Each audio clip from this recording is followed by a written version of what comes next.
se eu te contasse que o chocolate vem do trabalho escravo de crianças? E se eu te contasse que a fórmula infantil mata mais do que salva vidas? E se eu te contasse que a água causa mais desidratação e seca? Não, eu não estou falando de algo que aconteceu lá na Idade Média, mas de uma marca que está na casa de milhões de pessoas ao redor do mundo, incluindo a sua. E de um lado sombrio e desumano que provavelmente você ainda não conhecia. Eu estou falando da Nestlé.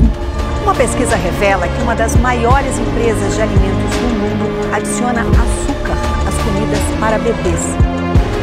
Vendidas pela Nestlé, em países de baixa e média renda, têm elevados níveis de açúcar adicionado.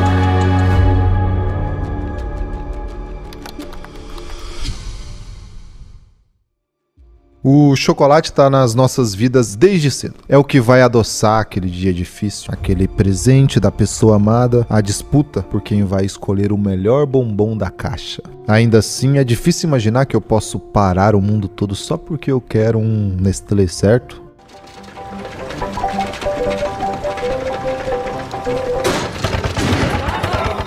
Eu vou te contar nesse vídeo que a Nestlé praticamente parou o mundo só para te vender os seus produtos. É realmente um mundo sem regras e sem limites. Se você quiser se aprofundar ainda mais nos detalhes dessa história que eu vou te contar, se inscreva na nossa newsletter, que lá eu vou entregar todo esse material completo por escrito, com todas as fontes, links importantes. E na nossa newsletter também tem conteúdo extra que eu não posso falar nem mostrar aqui no YouTube. Se inscreve lá. A Nestlé dispensa qualquer apresentação. Ela é uma das maiores compradoras de cacau do mundo, já que é o principal ingrediente para a produção de chocolate. Países africanos são os maiores exportadores da matéria-prima, em especial a Costa do Marfim. É de lá que vem 40% do cacau enviado para produtoras que dominam o mercado mundial. Essas conexões logísticas fazem com que as produtoras, entre as quais está a Nestlé, sejam parceiras de pequenas plantações do interior da Costa do Marfim, onde acontece nada mais nada menos do que trabalho escravo infantil para a extração de cacau. Crianças são traficadas ao redor de toda a África para trabalhar nas fazendas de cacau, onde enfrentam jornadas exaustivas, castigos físicos e até mesmo abuso sexual. Com idade entre 10 e 12 anos, elas são sequestradas em vários locais da África para serem vendidas por 230 euros. O valor inclui transporte e garante o uso ilimitado da criança. Na maioria dos casos, as crianças se arriscam nessa jornada de forma intencional, acreditando ser a única maneira para conseguir algum sustento para sua família que consente nesse plano. É claro que logo no início do trajeto já percebe que algo clandestino está acontecendo. Motos cercam as crianças como abutres. A partir de agora já é tarde demais. O secretário-geral Idrissa Kanté é alguém que tenta impedir o tráfico de crianças africanas desde 2003. Ele registra os dados das crianças que somem e das que são resgatadas. Já foram registradas centenas de crianças, algumas com até 7 anos de idade, em ambos os sexos, mas muitas delas nunca mais voltaram. As que sobrevivem e se destacam no trabalho chegam até mesmo, após 5 ou 6 anos, receber pelo trabalho. O salário chega a 200 euros por ano. Agora fica clara a estratégia utilizada para manter o preço do cacau tão baixo. Também ficou claro que a Nestlé utiliza esse sistema logístico bastante perverso, que leva crianças até as plantações de cacau. Ou será que a Nestlé está fora? Quand il passe par vous, il va où? À São Pedro? Comment ça se passe? Qui achète? Ce sont des exportateurs. Des exportateurs. D'accord. C'est genre quoi? Nestlé, machin?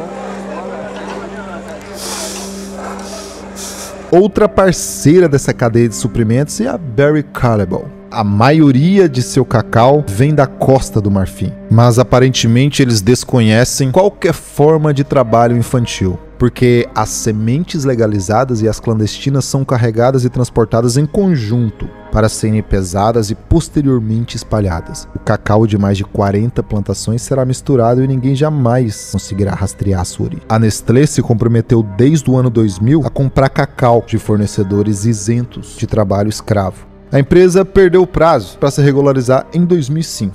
perdeu novamente em 2010, depois novamente em 2020. Uma investigação encontrou crianças de 8 anos trabalhando para fornecedores da dita cuja Nestlé. Essas crianças trabalhavam 7 dias por semana, carregando sacos 2 vezes mais pesadas do que elas próprias e ganhavam $1 por hora para trabalhar. Pois é, de repente seu chocolate ficou bastante amargo, não é verdade? Infelizmente, a situação não melhora ao analisarmos as fórmulas infantis da Nestlé. A vida da mulher se transforma antes e depois da gravidez. Quando o tão aguardado bebê finalmente chega em casos extremamente delicados, a mãe pode se ver incapaz de alimentar o seu próprio filho. Isso para qualquer mãe é um sofrimento terrível. Atualmente, os bancos de leite e o nível de consciência da sociedade ainda oferecem uma alternativa para esses casos. Mas em 1867 não era assim. Na época, Henri Nestlé teve uma ideia. Empreendedor humilde que passou por diversos fracassos e marido que assistiu a sua esposa desenvolver uma urgência em ajudar mamães e bebês, já que ela própria, por questão de saúde, era incapaz de conceber um filho. Henri se debruça sobre a ideia de criar uma fórmula capaz de reverter o quadro de mortalidade infantil e altas taxas de desnutrição entre bebês. Foi por esse motivo que Henri Nestlé criou o primeiro produto Nestlé. Uma fórmula infantil que, de fato, salvou vidas de várias crianças e trouxe esperança para inúmeras famílias. Pobre Harry estremeceria ao tomar conhecimento de como a sua empresa, 100 anos depois, em 1970, passou a tratar sua tão inovadora fórmula. Os executivos da Nestlé da época sentiam que o produto tinha potencial de crescer, trazendo muito mais lucro para a empresa. Mães com problemas de amamentação representavam 1 a 5% de todas as mães. Mas e se as mães sem problemas também se tornassem consumidoras da fórmula infantil da Nestlé? De acordo com um relatório intitulado The Baby Killer, ou em português, A Exterminadora de Bebês, a Nestlé levou um plano a cabo sem se importar com as consequências geradas, principalmente entre a população mais carente. O leite materno é reconhecidamente o alimento mais rico do mundo. É extremamente imprudente sugerir a troca desse alimento por leite de vaca em pó misturado com farinha e açúcar. Ainda assim, a empresa financiou médicos e enfermeiras para orientarem seus pacientes a substituírem o leite materno pela fórmula. Além disso, eles chegaram ao cúmulo de fantasiar vendedoras como enfermeiras para distribuir amostras grátis em seus produtos em hospitais e clínicas.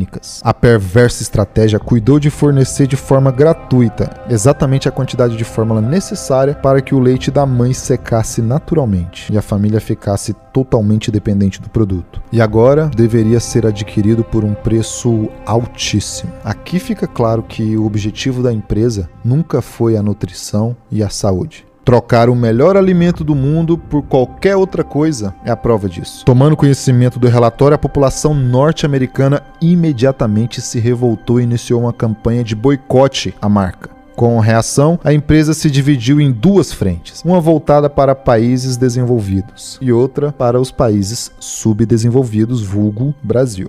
Onde a população era rica, as campanhas pró-aleitamento materno sugeriam que a empresa tinha mudado a sua essência, tinha aprendido com os erros e fomentava a amamentação natural. Onde a população era carente e sem informações, por outro lado, nada mudou. O lucro da empresa continuava garantido à custa dos pobres. Nesses países, a fórmula, muitas vezes preparada com água contaminada, se tornou um verdadeiro veneno para milhares de bebês. A falta de recurso financeiro fazia com que as mães colocassem menos pó e mais água, levando à desnutrição a níveis assustadores. As chances de bebê alimentado pela fórmula morrer de pneumonia eram 4 vezes maior do que a de um bebê alimentado no peito. Mortes por diarreia eram mais alarmantes, chegando a 25 vezes mais. Sobre esse caso, a Nestlé se posicionou. Todas as instruções de higiene e segurança estavam escritas na embalagem. O problema não era da empresa, mas das mães africanas que não sabiam ler francês nem alemão, ou daqueles que se metiam a consumir o produto sem ter condições de ferver uma água. Um médico suíço, depondo a favor da Nestlé, chegou ao ponto de dizer que a morte dessas crianças eram, nas palavras dele, culpa dos governos de pretos analfabetos libertos e que fazem porcaria com o leite da Nestlé sem providenciar antes água potável e limpa, e que a estupidez das mães que tirou a vida dos próprios filhos. E desde 1981, A OMS proibiu a comparação de qualquer leite de fórmula com leite materno. E não satisfeita de lucrar com fome, com a morte de bebês, a Nestlé voltou seus olhos para outro recurso vital para qualquer ser humano de qualquer idade. Nem sempre nos lembramos que a Nestlé, além de referência no mercado de chocolate e fórmulas infantis, também é a maior empresa de água engarrafada do mundo. No ramo, a empresa continua a mostrar sinais de descompromisso com a dignidade humana. Uma empresa de Chicago processou a Nestlé alegando que o produto comercializado era nada mais, nada menos do que água da torneira. Para você ter uma ideia, um tanque de água da torneira tem um custo de $10 para a Nestlé, mas engarrafada ela vendia por $50 mil.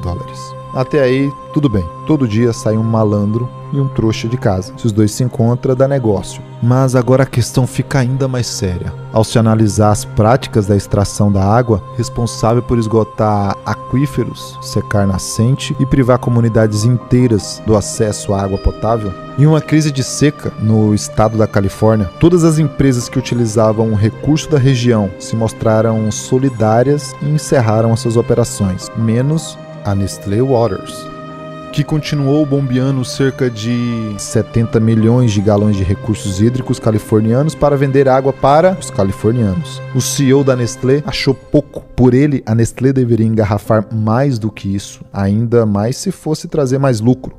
No Paquistão, o problema teve piores consequências. Uma comunidade recebia água limpa o suficiente para que todos vivessem suas vidas simples e normais. Até que a Nestlé se impôs no local, desviou e engarrafou toda a água limpa. Os paquistaneses com um pouco mais de recursos foram obrigados a comprar água da Nestlé. Os mais pobres foram obrigados a se virar com a água suja, aumentando o número de doenças, derrubando a qualidade de vida de toda uma população. No Brasil, a Nestlé Waters também se envolveu em grandes polêmicas após sua instalação na cidade de São Lourenço, em Minas Gerais. Com a produção da Pure Life, a população passou a relatar mudanças no seu fluxo de água e seu gosto. A Nestlé realizou um processo de desmineralização da água e adicionou outros minerais, o que viola a legislação brasileira e pode trazer prejuízos para a cidade de São Lourenço, famosa por seus recursos hídricos. Há denúncias de que em outras partes do mundo, a Nestlé ainda compra direitos de água a preço irrisório e extrai quantidades exorbitantes de forma ilegal, deixando para trás um rastro de destruição ambiental e social.